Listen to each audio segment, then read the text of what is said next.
boleh digenggam. Umat Islam nak take over dunia daripada orang-orang barat, mesti ada pancaran Nur Muhammad. Tetapi untuk mendapat akhirat, mesti ada Nur Ma'rifat. Sebab tu orang barat dia dapat dunia saja. Kita kena dapat dua-dua, Nur Ma'rifat dan Nur Muhammad. Sebab tu selagi tak dapat Nur Ma'rifat, kita tak akan dapat Nur Muhammad. Sebab orang Islam bila dapat Nur Muhammad saja, dia lupa pada Allah, dia akan rosak.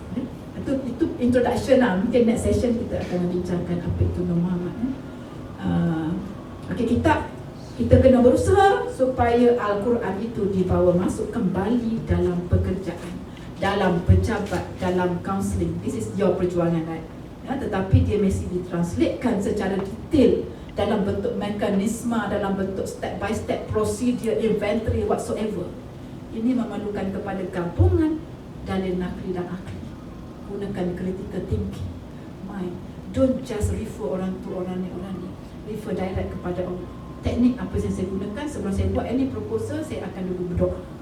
Ya Allah, Ya Alim, Ya Hakim, Ya Rashid, alihkan ilmu, kebijaksanaan, kepintaran. Ya Alim, Ya Hakim, Ya Rashid. Kerja yang sepatutnya 3 hari, biasanya saya akan buat hanya half an hour. Saya nak beritahukan ajaib.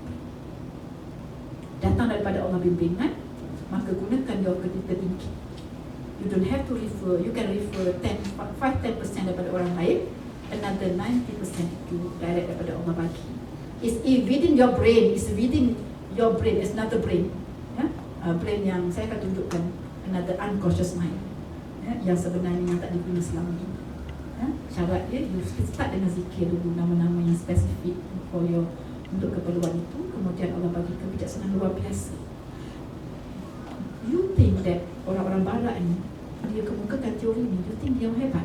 No, it's Allah give to them. Kenapa Allah tak boleh bagi kita? Because we don't ask kan? We're not willing, to think. So now we tell Allah, kita minta Allah, I am willing ya Allah, saya bersedia ya Allah untuk menjadi pemikir, untuk mengeluarkan teori baru. Bukan siapa yang mengeluarkan teori itu. Mereka mengeluarkan teori itu, lambat-lambat teori mereka teori. Ada users, only the end users. Now it's time for us to keluarkan teori kita. Okay, prinsip Fatihah. Sebenarnya daripada Al-Quran tu, ini prinsip Fatihah can be challenged dengan prinsip Kaizen. Orang-orang Jepun dapat menguasai dunia just because of the Kaizen.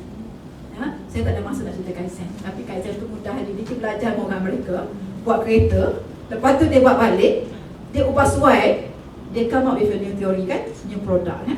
Dalam Islam, Fatihah lagi hebat.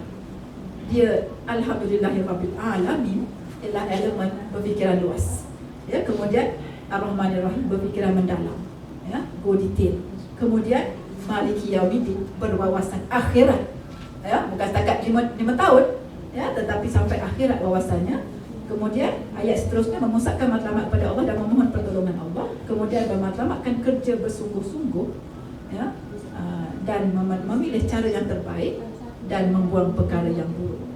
So this is the improved version of Kaizen, yang kalau umat Islam menghayati benda ni, inilah di antara Nur Muhammad yang dapat kita merampas kembali dunia, kunci dunia daripada orang kafir. Okey, kemudian prinsip keredaan melalui rukun iman ke-6 yang akan melahirkan pekerja redha dengan segala ketetapan, syukur atas setiap kebaikan. Ini menggunakan zikir ya Qadir ya Muqtadir. Engkau yang maha berkehendak lagi maha menentukan takdir. Apa yang berlaku adalah kehendak dan takdirmu Allah. Masukkan rasa redha dalam jiwa. Kemudian okey, kita pergi kepada rukun Islam. Pembentukan matlamat melalui penghayatan syahadah. Bila kita buat strategic planning, whatever planning, matlamat kita adalah matlamat berpusatkan pengabdian pada Allah dan Rasulullah. Jadi ini kita boleh guna zikir yang barik dan yang majid. Yang majid ini budi pekerti yang mulia, yang barik ini agenda Allah. Kemudian daripada solat, pembentukan peribadi bekerja melalui rukun Islam yang kedua. Kita kupas nilai solat itu, keluarkan dia semua nilai-nilai murni dalam solat itu, di antaranya disiplin, taat, bertanggungjawab, jujur, ikhlas dalam setiap tindakan itu, dan kita tanamkan sifat ini dalam solat itu. Sebenarnya kita boleh doa, sebelum solat itu kita boleh doa, jadikan solat ini sebagai cara untuk aku mendapatkan sifat berdisiplin, sifat taat dan sebagainya, dan dalam kehidupan kita. Kemudian puasa, puasa ini adalah benteng diri melalui rukun iman. Ketika puasa melahirkan pekerjaan kuat yang mampu bertahan dengan segala cabaran dan lukaan hidup. Dia ada teori puasa ni, iaitu umpama penciptaan belian. Untuk menjaga jiwa yang kuat, dia kena melalui kesusahan. Seperti mana bata, belian, seperti mana belian, dia berjuta-juta tahun kan, teori belian kan, pusingan dunia dan sebagainya, proses dia semua akhirnya terpancar belian. Untuk menjadikan manusia seumpama belian, dia akan melalui segala proses yang payah. Sebab tu kalau kita renung balik masa muda kita, masa kecil kita, kan ada di antara kita makan nasi dengan garam, kan susah masa belajar sebagainya. Kesusahan itulah sebenarnya adalah menjadi jiwa kita sekarang. Kalau kita senang, lenang, ramai yang jadi rosak kerana kesenangan. Maka ingat untuk melahirkan belian yang datang klien-klien di hadapan kita itu, yang melalui berbagai-bagai kesusahan kepayahan, itulah proses untuk menjadikan dia belian. Kadang-kadang kalau baca kita Al-Hikam, untuk mencapai hidayah kena tersungkur dulu dengan dosa maksiat kepada Allah sampai to the maximum. Akhirnya dia termasuk golongan yang dicari. Allah akan balikkan dia untuk memberi hidayah dengan dosa dan maksiat yang melampau. Jadi jangan kita ingat dia tu nanti masuk neraka ke benda tu, jangan kita ingat. Kerana Allah itu Maha memberi hidayah.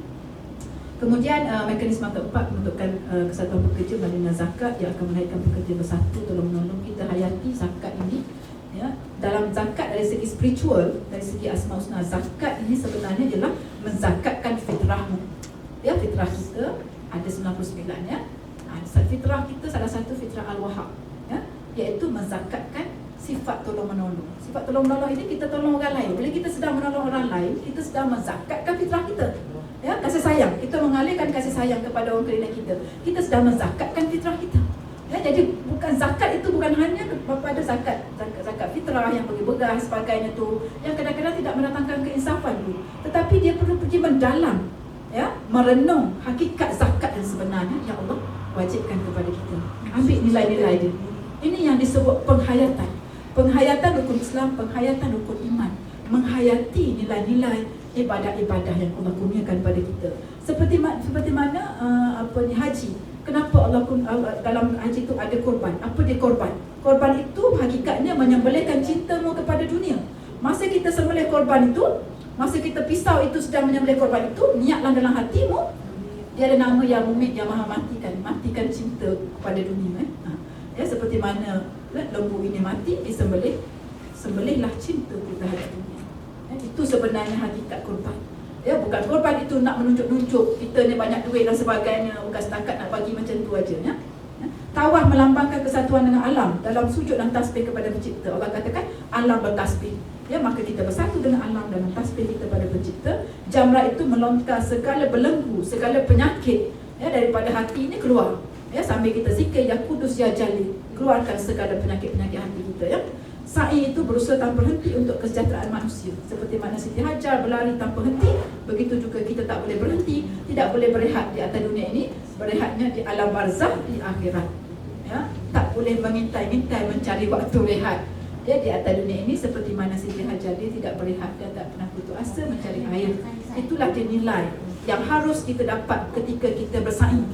Bukan bilang cukup 7 kali. Letih aja dapat, tetapi nilai itu tak ada. Ini sebenarnya sepatutnya dimasukkan dalam kursus-kursus haji, kursus zakat dan sebagainya. Ini yang patutnya dimasukkan dalam fardu ain anak-anak kita, fardu ain anak-anak remaja kita. Nilai-nilai ini tidak dimasukkan. Diajar solat-solat lah, zakat-zakat lah. Tetapi nilai di sebaliknya itu supaya dia menghayati ibadah-ibadah ini. Jadi ini memerlukan gabungan nakli dan akli. Penggunaan akal, kajian, empirical study, plus ayat-ayat Quran, hadis-hadis dan sebagainya. Dan bagaimana mempertahankan prinsip 3A ini dalam pekerjaan? Laksanakan rukun Islam dengan penuh kesedaran. Sedar. Solat dalam sedar, bukan solat melancur. Solat Allah Akbar melancur tak mana. Solat dalam sedar. Menghayati ihsan dan rukun iman dengan penuh kesedaran, menyucikan jiwa dengan mandian zikir. Kemudian istighfar, mohon ampun dan berwuduk, bersihkan jasad dan jiwa. Itu di antara yang dapat saya gariskan. Mungkin ada ulama-ulama lain menggunakan teknik-teknik yang lain. Tetapi setakat ini saya nampak rukun Islam, rukun iman tidak memberi apa-apa kesan dalam jiwa kita, jiwa anak-anak kita. Yang itu yang perlu kita explore.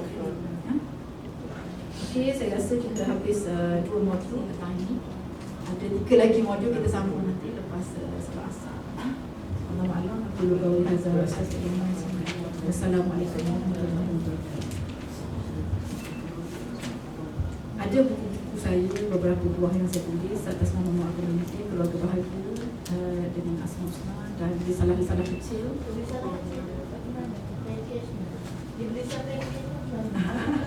Risalah ini kalau nak ambil banyak, kita bagi murah lah kalau nak ikut pada klien, tapi dia mesti diterangkan. Ya. Kita pun menggalakkan begitu sebab harganya tu murah je sedikit je. Kita pun cover cost saja. Ada yang gunanya. Yalah, kalau bila datang kita bagi dia, sebab itu yang saya sebut tadi, menyucikan hijab dia tadi tu kan supaya terzahir itu step by step yang kita ni. Tapi sebaik-baiknya kita buat short course lah. Sebab short khusus untuk terangkan apa konsep Asma Husna, takut dia salah faham dan sebagainya macam tu lah. Sebab tu saya hanya jual waktu kuliah ceramah saya. Walaupun buku 2 tu memang buku di public lah ya, tapi saya memang Masrid 1, ETS 1 saya tengah cetak buku membangkitkan energi Asma Husna dan pekerjaan itu belum siap. Ada buku untuk anak, untuk suami isteri ke dah habis stok. Lain ke lapangan insyaAllah kita jumpa. Tapi risalah tu ada satu untuk bersakit tu memang kita rancang nak bawa untuk orang sakit dan ke hospital. Dia ada step by step untuk orang yang sedang sakit. Kemudian satu lagi tu memang 3 months transformation, self transformation untuk orang untuk berubah. Prof, dalam konteks kita nama-nama Tuhan 99 nama Tuhan ni, saya nak kata belajar secara formal, belajar informal untuk guru kapung lah kata. Dia kata sebenarnya nama Allah terlebih pada 99. Ya. Untuk jadi usaha kita melengkapkan Asma Husna tu, kita lah melekat dalam bidang kita masing-masing. Sempurna dalam Allah tu maknanya, katalah saya dari Kawasi. Untuk menyempurnakan mana kita amalkan mana penyempurnaan itu adalah secara secara spiritualnya, secara praktisnya. Tugas kita sebagai hamba untuk meletakkan nama Tuhan. Katakan Rasulullah telah meletakkan nama Tuhan dengan kenabiannya, dengan praktisnya. Jadi boleh turunkan sikit. Jadi mungkin saya pun takut nak guna melengkapkan tu ya, mungkin lebih baik kita guna mengamalkan je lah ya, mengamalkan 99 yang kita amal ni yang ada dalam Al-Quran, yang sebenar-benar nama Allah kita tak tahu, ada yang kata lebih pada tu sebagainya. Jadi bagi saya apa yang ilmu Allah bagi sikit tu, itulah yang kita amal. Moga-moga dengan amalan kita Allah buka lagi, kita lebih bermakrifat lagi dengan Allah, lebih kenal lagi akan datang ya. Tapi yang 99 ni sebenarnya untuk kehidupan kita hari ini sudah cukup sebenarnya. Yang penting kita kenal dia, sifat-sifat dia, dan kita amal yang disebut sifat Rabbaniyah atau Ilahiyah tadi tu kita amalkan. Tapi semasa saya sebut tadi bukan senang nak amal, dia kena bermula dengan connection dengan Allah tadi. Itu saya akan kongsi dalam modul akan datang, macam mana to get that sifat-sifat itu untuk dijadikan sebagai kehidupan kita. InsyaAllah. Practice ya. Prof, saya nak tolong jawab yang berkenaan dengan pendapat yang mengatakan nama Allah lebih pada 99 itu. Sebenarnya dari konsep Usuludin lah ya, ilmu Usuludin. Kenapa yang untuk kata nama Allah itu lebih daripada 99 bukan kerana kita yang menamakan Allah dan kita mencari nama-nama yang sesuai untuk Allah, tetapi sebenarnya kalau disimak daripada Al-Quran itu sendiri, memang nama Allah menamakan diri dia dengan slide ada lebih lagi daripada 99 tu. Dan dalam hadis yang Rasulullah sebut pun ada nama-nama lain selain daripada 99. Yang kenapa came out with 99 tu sebab ada hadis yang Rasulullah kata nama Allah ini 99 sekian sebut. Tapi bukan bermakna kita boleh menamakan Allah itu dengan tanggapan kita sendiri. Dengan nama-nama yang lebih dari itulah yang disebut-sebut tu. Maksudnya bukan menamakan, maksudnya untuk melekat maknanya kesempurnaan nama Allah tu pada diri manusia dia dengan amalan praktis tu. Praktis. Maksudnya kata nak menzahirkan lagi, nak menyempurnakan lagi sebab nama Allah tu dia lengkapkan lagi kita sebagai manusia ni, tugas kita praktis lah. Dalam bidang kita masing-masing itu mengikut apa yang saya kalau boleh gambarkan tadi dalam surah Al-Baqarah ayat 30, bila kita khalifah, kita sebenarnya alat dalam menzahirkan dalam bidang kita, dalam bidang masing-masing. Dalam konsep tasawuf dia panggil al-fana fi asma. Macam tu. Maksudnya saya pun ada related tanya tu untuk tasawuf yang kampung-kampung mungkin tak begitu tinggi macam Al-Azhar mana dah daripada apa kitab fiqh kitab yang apa ni yang di pondok. Saya pun belajar 99. Dan saya cuba aplikasi dalam kehidupan tu je lah. Tapi pada tu tak tahu. Takutlah nanti sebab kita dalam perbincangan ni sebab ada ilmuwan-ilmuwan tu boleh dikongsi. Maknanya siapa yang tahu lebih tu boleh ni. ya. Cuma bagi saya sejak 5 tahun ni saya rasa 99 tu pun dah terlalu hebat. Dan sebenarnya kalau kita tengok nama-nama Allah tu macam itulah sebab bila disebut Al-Qadir, Al-Muqtadir, maksudnya dia ada kaitan antara satu sama lain tu kan. Itulah daripada macam contohnya sifat 20. Tak ada hadis, tak ada ayat Al-Quran pun kata sifat tu 20. Tapi ulama dia ambil nama Allah tu semua, Dia memolahkan, dia classify kan. Yang sama macam Al-Qadir, Al-Muqtadir tu dia letak satu sifat. Macam tu. Mempermudahkan. Ya, macam itulah. Wallahualam. Okey, kita break dulu. Terima kasih atas perhatian.